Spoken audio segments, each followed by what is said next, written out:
right, example 2. What is the value of AD? All right, so notice in the picture, AD is 3x plus 2. It's got an algebraic expression representing it. And again, we have to base things on properties in order to establish things that are true about the sides in this picture. What I know for a fact is that AC is perpendicular to CD. Okay, so we got right angles on both sides, obviously. And I know that 11 is the same as 11, which means that C is the midpoint, right? So what I know based on the picture, what I'm looking at is that AC is the perpendicular bisector of BD.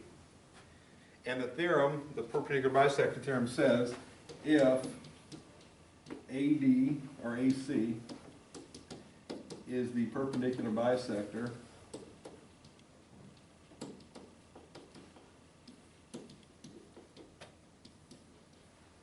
of BD,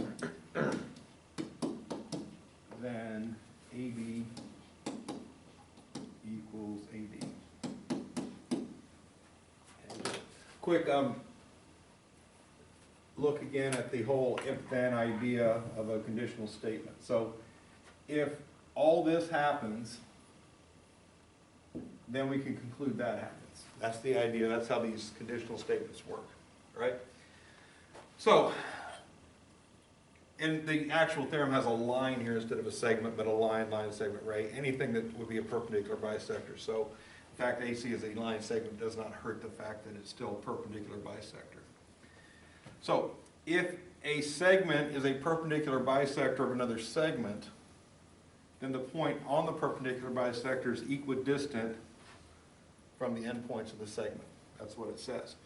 So the fact that I can see very clearly that AC is perpendicular and also a bisector of BD, that means it is a perpendicular bisector of BD. The blue highlighted stuff has been satisfied.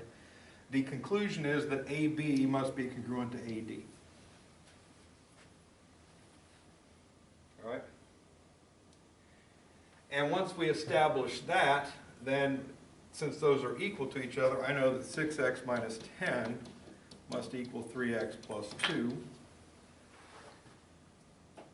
And then once I know that's true, then I just solve for x. I'm going to move the 10 over here, becomes positive. Move the 3x over here, becomes negative. Moving things across equal signs changes signs. 6x minus 3x, I'm subtracting because the signs are different. It's 3x. 2 plus 10, I'm adding because the signs are the same, makes 12. Divide both sides by 3, x is equal to 4.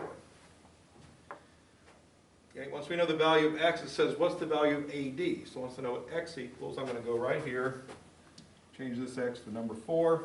So AD is going to equal 3 times 4 plus 2. 12 plus 2 is equal to 14.